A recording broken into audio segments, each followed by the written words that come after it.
Renzi lascia il PD. Cioè non riescono nemmeno a governare il partito e vogliono governare il paese questi qua.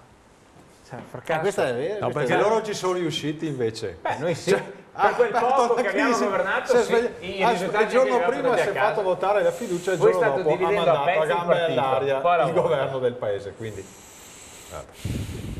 io l'ho già detto che non condivido questa scelta di Renzi, ma poi saranno gli elettori a giudicarla. Renzi, riferiscono fonti parlamentari Dem, ha ribadito al Premier che continuerà a sostenere convintamente il governo. Si deve organizzare sul territorio, come fanno a sostenere il Premier Conte? Questa è la parte che si può dire, poi bisogna capire l'altra parte della telefonata. Cosa chiedeva? Cosa gli ha Il chiesto? cambio del sostegno.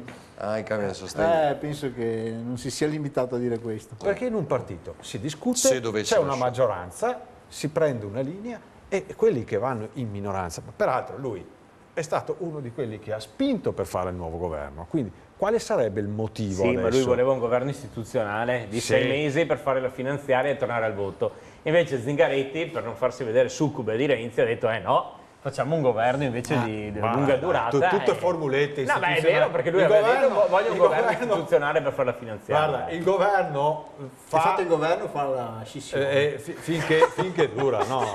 Anche il precedente Molta cosa al governo sì, Renzi doveva cade durare tutti. 5 anni e dopo è durato 14 mesi. Quindi chi lo sa quanto dura un governo?